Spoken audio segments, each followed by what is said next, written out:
introduce yourself, tell us about what you do and what brought you into this field. Hi, my name is Dave Dallas. I'm a researcher on human milk proteins and digestion.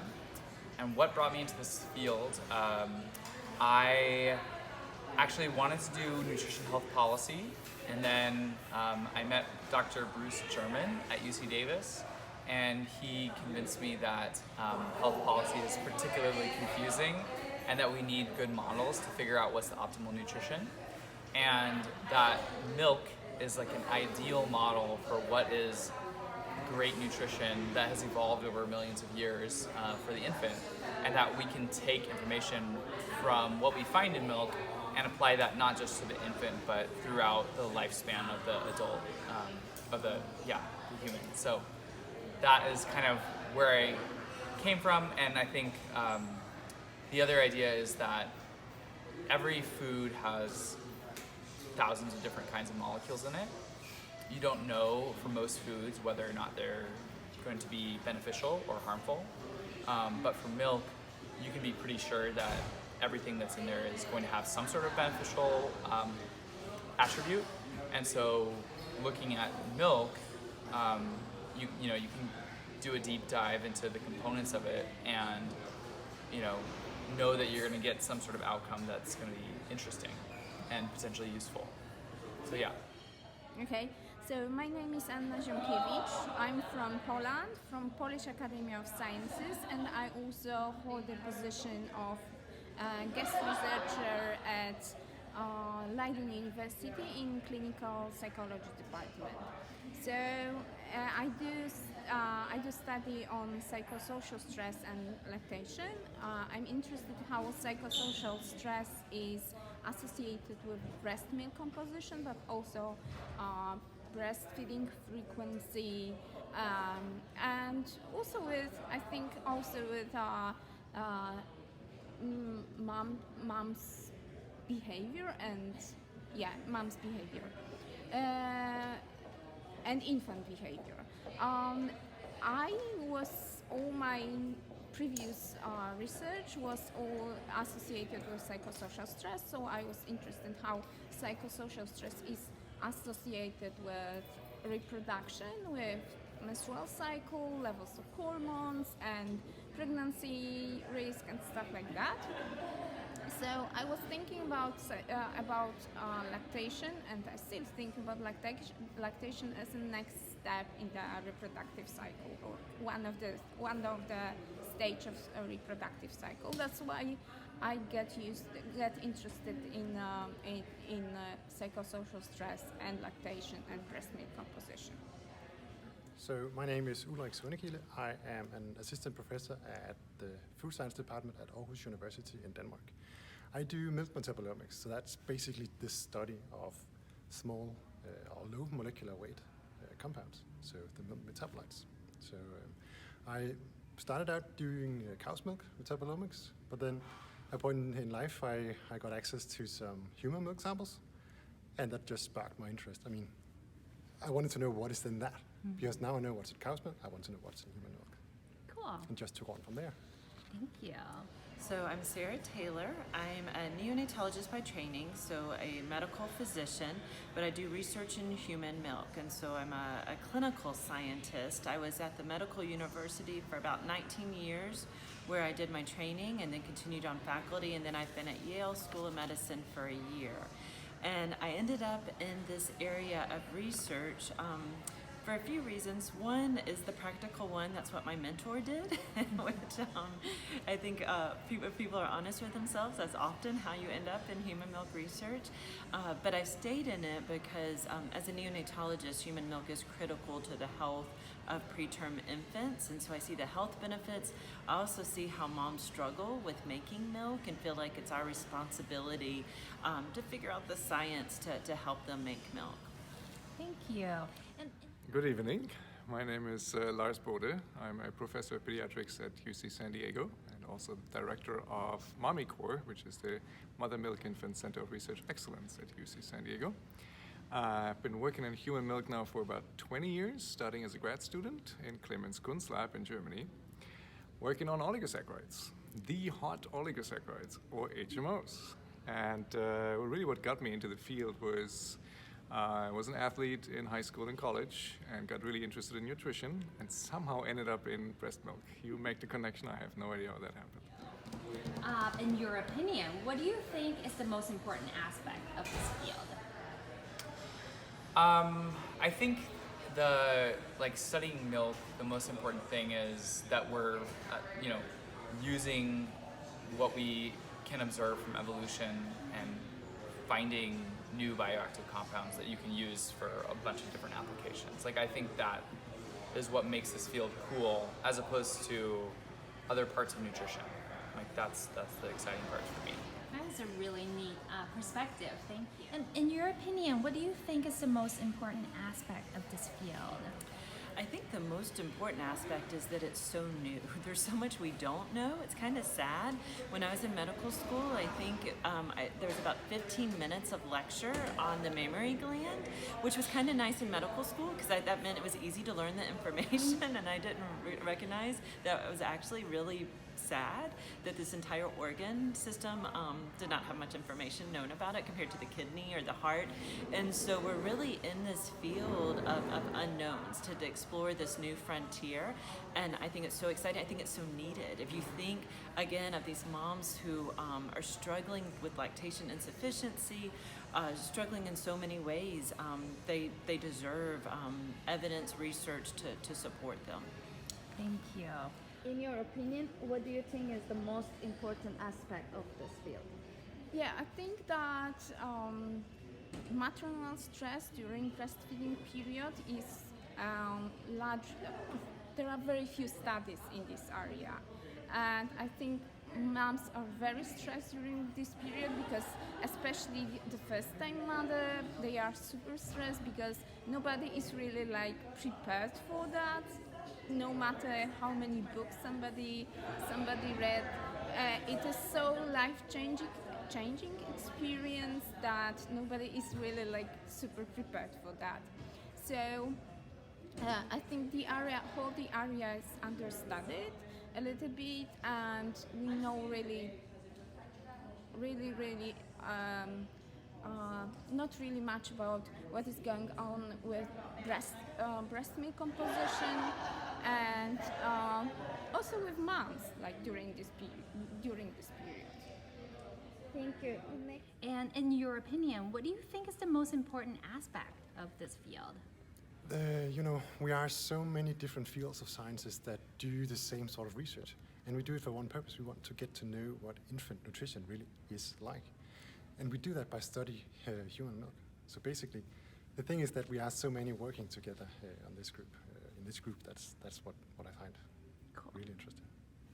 And in your opinion, what do you think is the most important aspect of the field? I think the most important aspect of the field right now is that we need to push the boundaries a little bit, meaning that we can't stay in our silo and just have human milk researchers work amongst each other and have this small group that works on human milk. I think we really need to expand that to other fields, attract other people with other expertise and other perspectives into the field, and just broaden our scope and really get expertise from other fields into human milk research, to apply it to different fields and get different technologies on board and get different funding agencies on board, just to see what the power of human milk is really like. It's not just nutrition for infants, it's so much more than that. What are some of the challenges and opportunities you see within this field? Well, I think that goes both of those go with it being a new science or newer science. The challenge is that we're still developing so many techniques. There's so many layers of the breast physiology that we are still black boxes, and so we need to be working together. These conferences are huge because there's so much we don't know. We need to be learning from each other. Same with the assays. How to get components of human milk. We need to be sharing methodology because it's not the same as blood or urine or other opportunities to get these components. So it's critical that we're sharing those.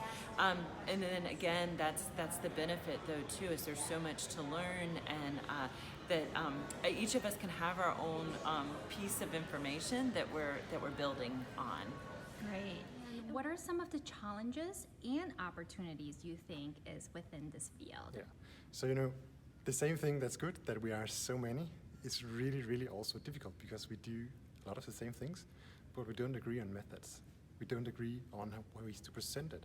So it's really complicated and also difficult to put together, do meta-analysis on it because it's different values that are being reported, it's different ways, different cohorts. So that's one of the things I think we need to have a look at in the future.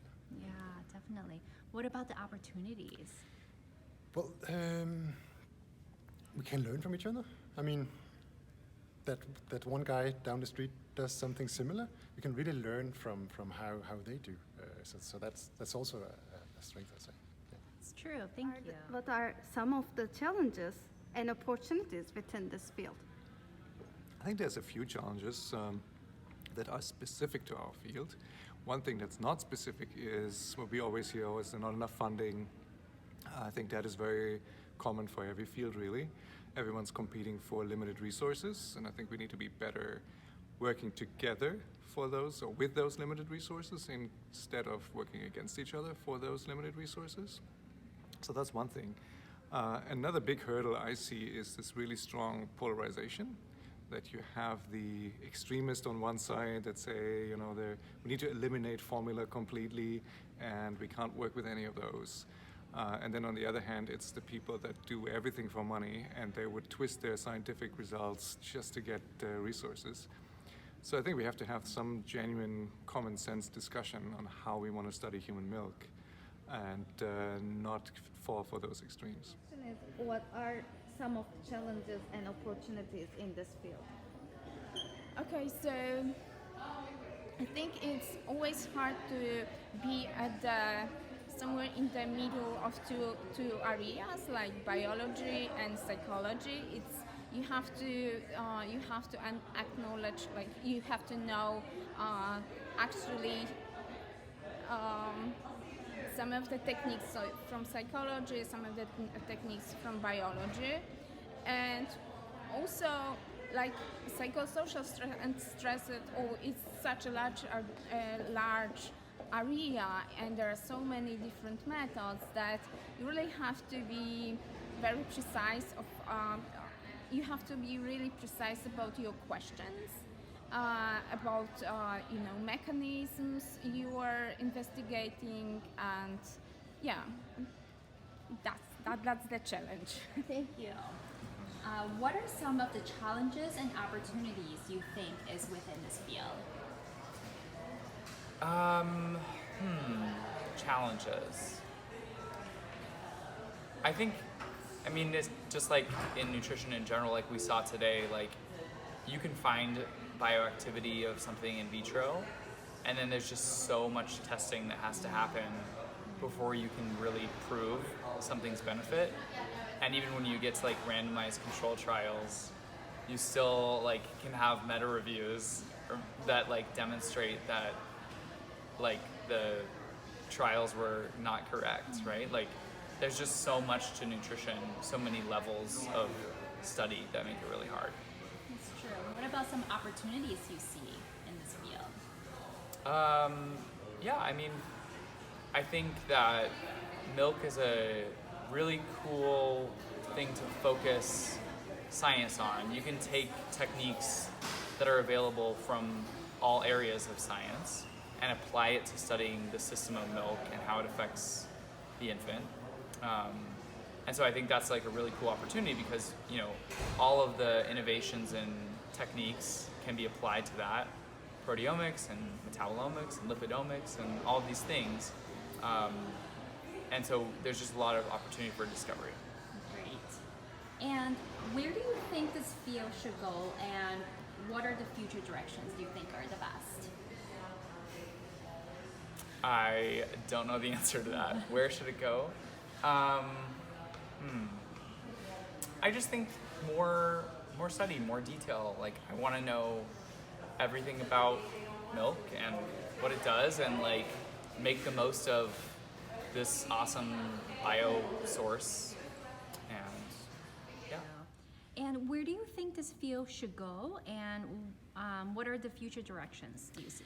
Yeah, so it could be really, I think we should focus on mechanistic insights, because we know now that there are so many good things in human milk, but we really need the mechanism so that we can better understand what they do, in what concentration they're needed, what cofactors they need to do their effect. So that is really get some mechanistic insight.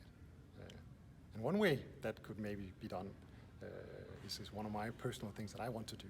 That is to do multi-omics. So really combine metabolomics, genomics, proteomics, transcriptomics, peptidomics, you name it, and try to combine all that. Of course, we need something clever to really combine everything together. But I think that could maybe give us some mechanistic insight. Absolutely, thank you. Where do you think this field should go? What are the future directions? So I think that this field should go into the helping mothers to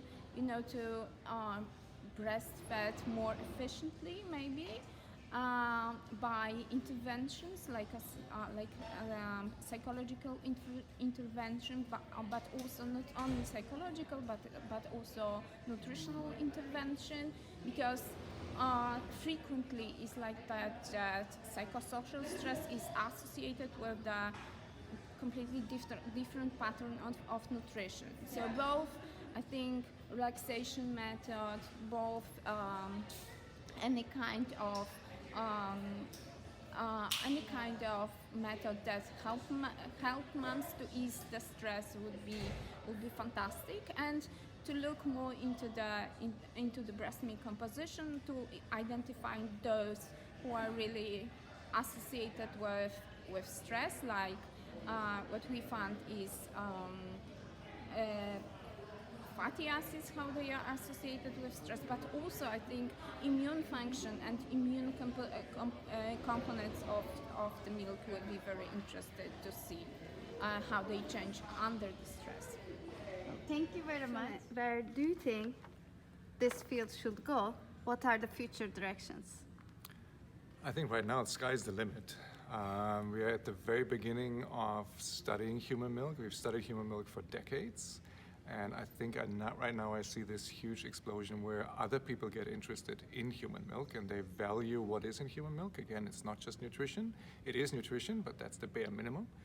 There is a lot of bioactive components. That's why we're here, really, to talk about human milk bioactives that can be very powerful for many, many other things. It's for infants, it's for mom's health, it's for infant long-term health. So if infant is 35, 40, 50 years old, no longer an infant, there's still benefits. And we can also harness the power of human milk to develop new therapies for adults or for the later stages of life.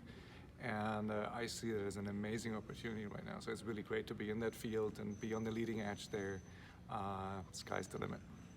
Well, thank you very much.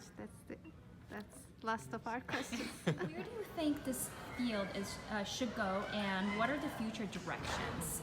I really see it twofold, or I guess threefold actually. So I think that we have to truly understand the mechanisms of milk release, the hormonal mechanisms, actually more tissue, cellular relevant mechanisms. Need to understand that. We need to understand what the milk is doing in the infant body. So the gut, as you presented on, and I'll present on today on the neurodevelopment, on the immune system, all of those things have been presented. And then the other part of it is then looking at human milk in society, in culture, in the world. As a clinician, and I kind of mentioned this before, when I tell a mother all about the benefits of human milk for herself and for her baby, and yet then she's doing all those things that are evidence-based to make milk, and she still can't make milk, and we don't have medications or interventions to help her, that's just, it's not fair. That we've told her all these wonderful things and then said, not giving her the ability to be able to follow through on that. So that to me is a real critical portion of this science, is to make sure that every mother is empowered to achieve her lactation goals. Great, thank you. Is there anything else that you want to add? Just that these types of conferences, FASEB, ISHMIL, are are just fantastic ways for us to communicate, to learn, so much learning. And if anyone isn't quite sure if they have time or such, I would say absolutely do it. I agree. Thank you so much, All right. Dr. Taylor. Thank you. More things? Yeah, I would like also to underline that psychosocial stress during this period has also a lot to do with the infant's temperament, infant psychological development, and also later in life with health and with biological development and temperamental development of the infants, which is super important for the future generation, for the yeah. Thank you. Last thing. Anything else you want to share with the viewers? It's great. It's a great conference here, the FASEB on human milk. We really get to talk a lot, interact a lot with all the scientists doing this very interesting science on human milk. Cool. Thank you so much. Yeah. And finally, is there anything else you want to tell us or share with us? Study milk. Yay! Thanks, Dave. Yeah.